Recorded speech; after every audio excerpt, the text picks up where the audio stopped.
This nation is not about poor people, whether they're black, brown, red, yellow, or white.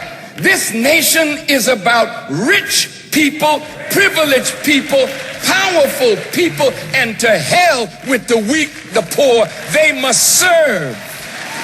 When John baptized Jesus, he said, I baptize you with water, but there's one coming after me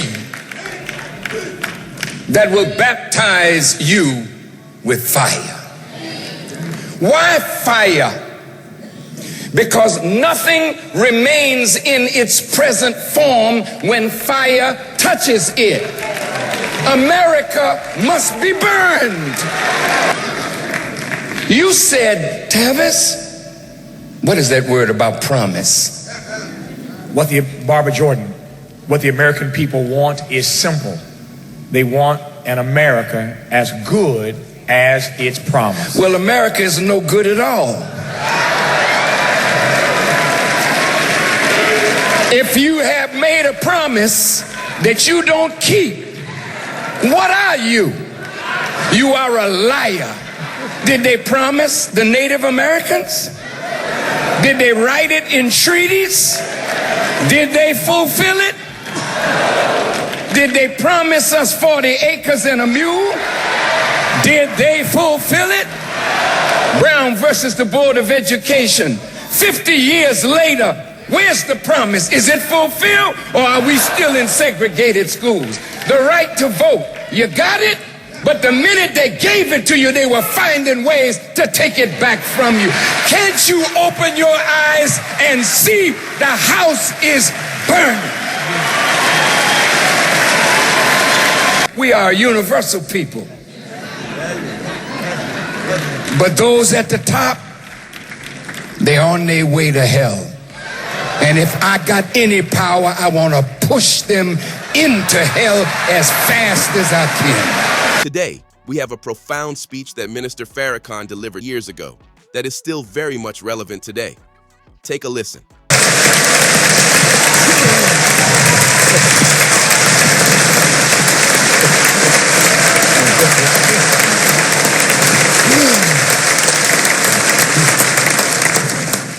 Time is what really dictates agenda.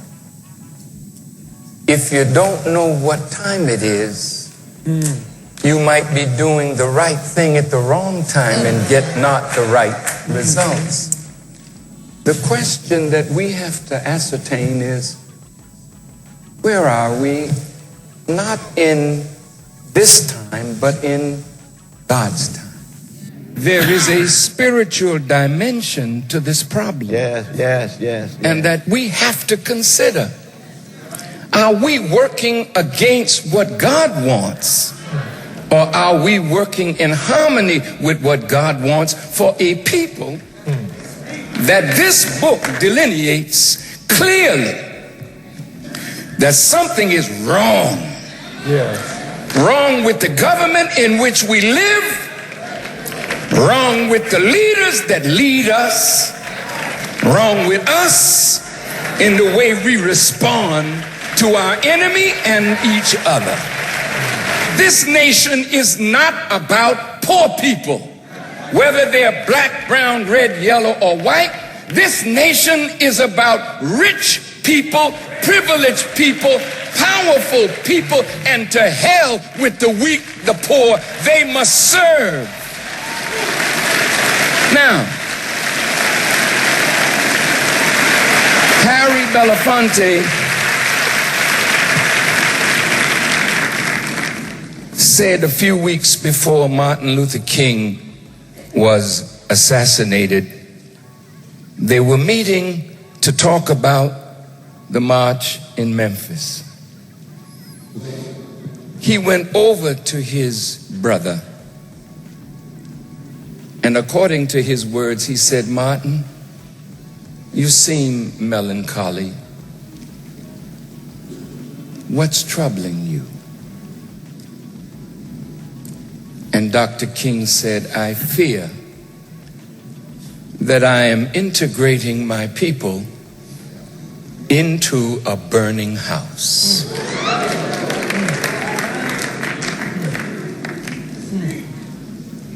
We don't see the fire, but the house is burning. He said to my dear brother Harry Belafonte, we have to be firemen to put the fire out. I said, no, we must let the fire burn. When John baptized Jesus, he said, I baptize you with water, but there's one coming after me that will baptize you with fire. Why fire? Because nothing remains in its present form when fire touches it. America must be burned. Listen to me, because I really don't care no more about what anybody thinks. Because if we're going to go down this road and make a covenant, we can't make another covenant with death. You said, Tavis, what is that word about promise? What the American people want is simple. They want an America as good as its promise. Well, America is no good at all. If you have made a promise that you don't keep, what are you? You are a liar. Did they promise the Native Americans? Did they write it in treaties? Did they fulfill it? Did they promise us 40 acres and a mule? Did they fulfill it? Brown versus the Board of Education. 50 years later, where's the promise? Is it fulfilled, or are we still in segregated schools? The right to vote, you got it? But the minute they gave it to you, they were finding ways to take it back from you.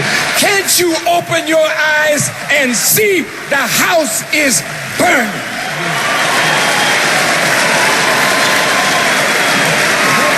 We are dying every day, and we're in a hell of a condition because we've made a covenant with a government that is death itself, with a people that have lied to us, deceived us, and murdered us, and rubs us good on one side and kicks us in the behind on the other. You are a deceived people.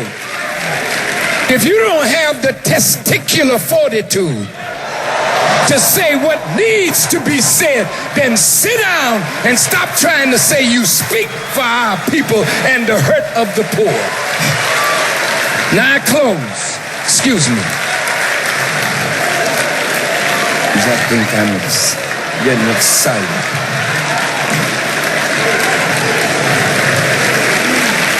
I applaud this covenant, but it demonstrates our impotence, because in many of the chapters it keeps going back to not only what we do, but really we start looking to the same liar that has continued to promise but never fulfill. And that's why God said, if my people,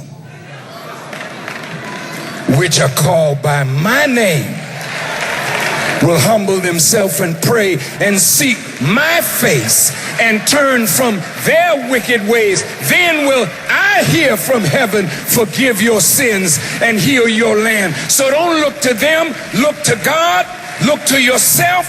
Break your covenant with hell and death, then make a covenant with Black America, and let's help implement a roadmap that will free us, and the whites that will be freed can be freed by this.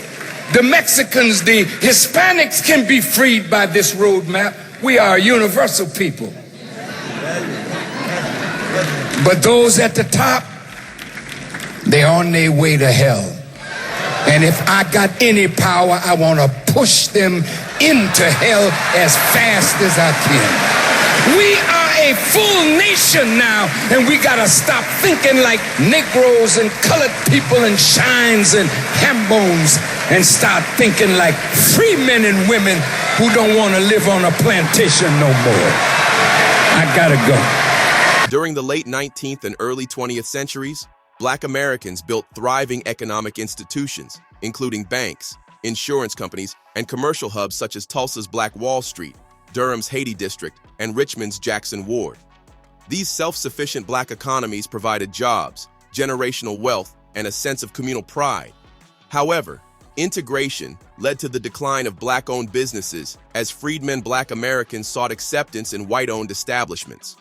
With newfound access to previously segregated spaces, many Black consumers abandoned Black businesses, leading to widespread closures.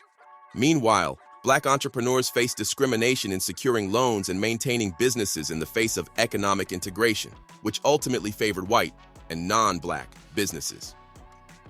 Today, non-Black immigrant communities, including Arabs, Asians, and Hispanics, have capitalized on this economic shift, establishing businesses in historically Black neighborhoods.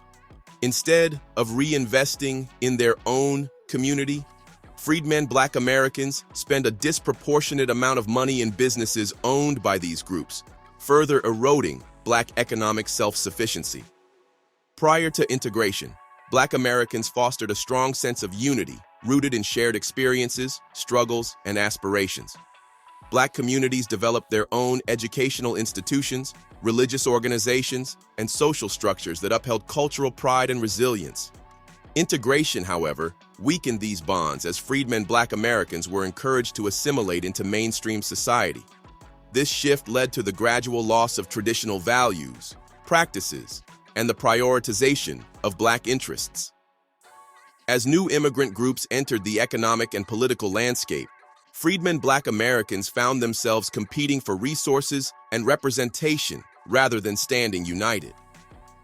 The prioritization of multiculturalism over Black self-determination further diluted Black political power and economic influence. The arrival of new immigrant groups has had a profound impact on freedmen Black Americans' economic prospects. Many immigrants have been able to access government and private resources that were originally fought for by Black civil rights leaders. Programs intended to benefit the descendants of enslaved Black Americans have often been extended to all minority groups, diluting the intended impact on freedmen communities. Additionally, immigrant business owners often do not hire Black employees, further restricting economic opportunities. Many of these businesses extract wealth from Black neighborhoods without reinvesting in the community, leading to further economic stagnation. The competitive labor market has also seen Black Americans losing jobs to lower-wage immigrant workers, exacerbating economic struggles and unemployment rates within Black communities. They downplay Jim Crow as a temporary setback rather than a systemic effort to maintain racial hierarchy. The truth is, America was not built on freedom. It was built on conquest and white supremacy, a reality it has never fully abandoned. The backlash against so-called critical race theory is not about education. It is about control. From book bans to rewriting school curricula, efforts to suppress history are designed to keep people uninformed and unquestioning. White supremacy is ingrained in American institutions, home, school, religion, and politics. And those who fear history reveal their own guilt. They know that an honest telling of America's past would destroy the illusion of innocence. It happened when the world saw Black Wall Street burn. It happened when the brutality of Jim Crow was exposed. It happened when the Southern strategy was unmasked as a tool of racial control rather than democracy. The systems of oppression never disappeared. They evolved. Slave patrols became modern policing. Redlining became housing discrimination. The plantation became the prison. And through it all, America has attempted to erase its crimes. Native lands were stolen through laws. Black freedmen Americans were denied land and wealth-building opportunities. Immigration policies were designed to maintain a white majority. When Black communities thrived, they were targeted by mobs, by bombings, and by policies disguised as justice. It was not enough to take lives. They had to erase entire communities. Highways were built through Black neighborhoods. COINTELPRO was used to assassinate black leaders. Confederate statues were erected not in 1865, but during the Civil Rights Movement as a message of intimidation. And still, they expect us to believe in their version of America, one where slavery was just an unfortunate chapter, where the Tuskegee experiment is a footnote, where mass incarceration is an accident. But the truth cannot be erased. The real fear is not history itself. It is the reckoning that comes when people realize they have been lied to. A generation that understands the depth of deception will not trust blindly. And when trust is broken, people begin to question everything.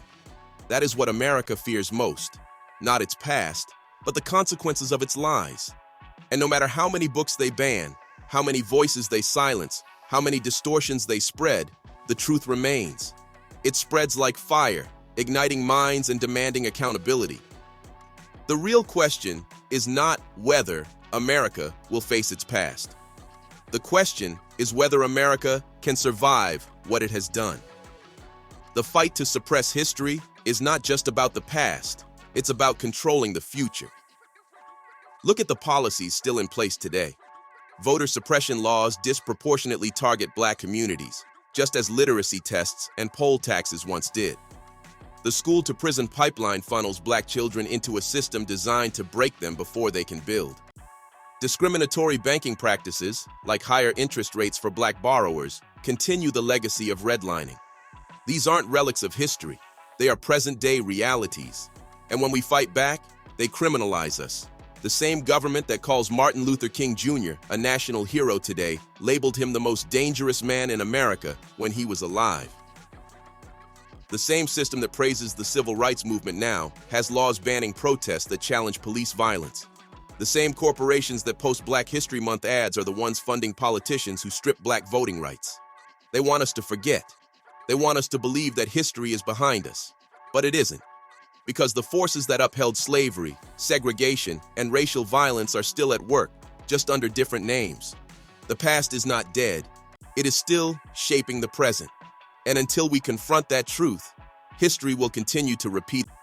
The solution to these systemic issues lies in a conscious effort to rebuild black economic independence, cultural unity, and family structure. Key strategies include: Black Americans must prioritize supporting Black-owned businesses, spending within their own community, creating a sustainable economic cycle similar to those in other racial and ethnic groups. Initiatives such as group economics, cooperative economics, and Black business directories can help redirect resources back into Black communities. Freedmen, Black Americans have to get back to strengthening Black families. The Black family unit has historically been a source of strength and resilience. Rebuilding strong familial structures through mentorship, education, and economic support can provide a foundation for generational wealth and stability. Also, teaching future generations on the importance of cultural identity, such as promoting Black history, traditions, and self-determination through community-based institutions, media, and social movements will help reinforce a sense of identity and pride. Last but not least, political and economic advocacy is a must. Freedmen, Black Americans must advocate for policies that specifically benefit their community, rather than broadly applied initiatives that dilute their impact. This includes pushing for reparations, land ownership, and economic incentives tailored to descendants of enslaved Black Americans. So yeah, integration was intended to supposedly provide Black Americans with equal opportunities, but in many ways, it disrupted the economic and cultural self-sufficiency of freedmen, Black Americans. By prioritizing Black economic empowerment, cultural identity, and family unity, freedmen Black Americans can reclaim their lost progress and build a future of collective prosperity. The time has come to reinvest in our own communities and redefine success on our own terms. The civil rights movement is often hailed as a victory, a moment in history where America finally made good on its promises of equality. But for freedmen, descendants of enslaved Black Americans, it was anything but a victory. In many ways, the movement left us worse off, thanks to a combination of leadership betrayals, failed policies, and deceptive labels that diluted our struggle. One of the biggest failures of the movement was the emergence of Black leaders who prioritized their own political and financial gain over the needs of the freedmen community. Many of these so-called leaders compromised with white institutions in exchange for personal access to wealth and political influence. They embraced superficial integration while ignoring the long-term economic and social impact on Black communities. Rather than pushing for reparations, land ownership, and economic self-sufficiency, they settled for token positions in white-dominated spaces, leaving the masses behind. Affirmative action was another policy that was supposed to uplift Black Americans, but in practice, it disproportionately benefited white women and non-Black immigrants. Instead of addressing the specific injustices faced by freedmen, these policies became a catch-all for any marginalized group, diluting the intended impact. White women became the largest beneficiaries, securing jobs and educational opportunities that should have gone to freedmen.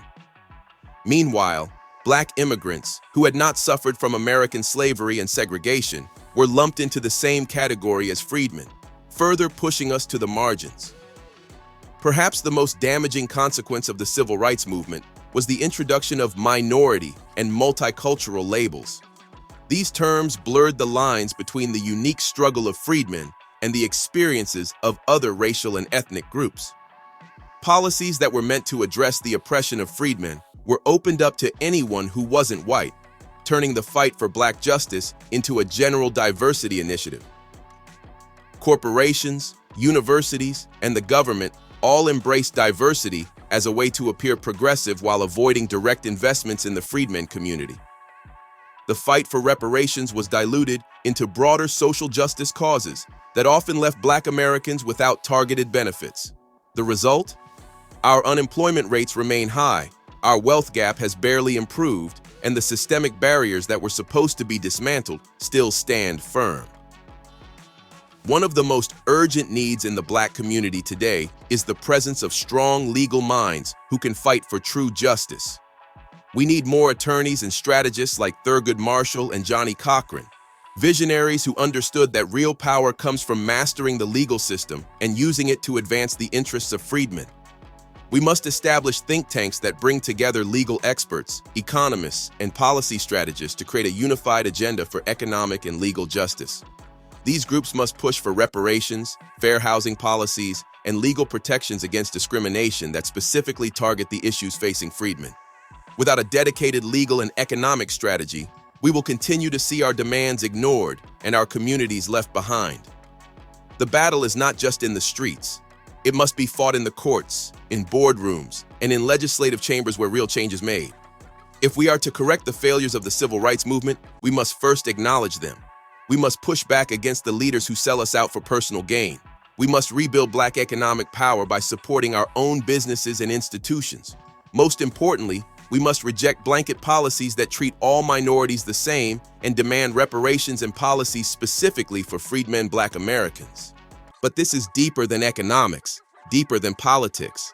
This is divine judgment. America is under judgment, not by man, but by God Himself.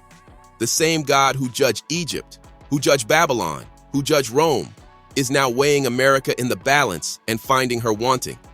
America has sown destruction, and now it reaps decline. It has sown arrogance, and now it reaps humiliation. It has sown lies, and now it reaps truth. Truth that cannot be hidden anymore. America is a land built on blood, on the sweat and suffering of the people it has enslaved, displaced, and silenced. But tell that truth today, and they call it divisive. They call it unpatriotic. They want you to believe that history is just a collection of dates and figures, stripped of the brutality, the deception, the theft. They tell you the Trail of Tears was just relocation, that the Colfax Massacre, Wilmington Coup and Massacre, Rosewood Massacre, Atlanta Race Massacre, Ocoee Massacre, Tulsa Massacre, Harlem Race Massacres of 1943 and 1964 was just riots, and that Jim Crow was merely a setback. What they refuse to admit is that America was never a nation of freedom.